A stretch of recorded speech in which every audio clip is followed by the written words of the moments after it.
Ni mwezi wa Disemba, wakati watu wanajiandaa katika sherehe za tarehe 25, sherehe za Krismasi. Wanafunzi wa shule za msingi pamoja na shule za sekondari wapo kwenye mapumziko yao marefu baada ya kukamilisha masomo yao ya muhula wa 3.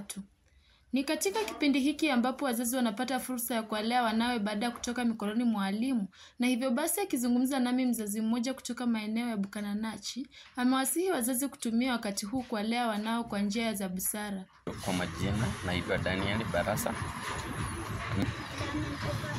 Katika msimu wa Krismasi ningependa wazazi wote walee watoto wao katika msingi mzuri, kwa sababu kuna machafuko katika ulimwengu, hasa Kenya hii.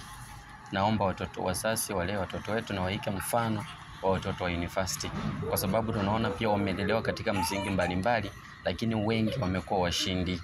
Sasa naomba tu waendelee kusimama tena katika ulimwengu wa sasa. Natakana kulea watoto katika ulimwengu wa kiroho, ili mwisho yake mtoto aweze kutofautisha hili ni baya, hili ni zuri, na endelee pia kusimama ajue ya kwamba leo ni mtoto lakini kesho pia atakuwa ni mzazi. Hivyo alivyoelezea mzazi huyo kuwa ni wakati huu ambapo wanafunzi hujihusisha kwenye mambo yasiyofaa, vikundi vya dawa za kulevya, mimba za mapema na hata wengine kujihusisha na vikundi vya wezi. Ili kupunguza visa hivi vilivyotokea mwaka jana, walimu wamewataka wanafunzi kutumia muda huu ili kuhakikisha wanaboresha sehemu duni pande ya masomo yao. Kiripotia runinga ya Kibu, jina langu ni Rachel Masiga.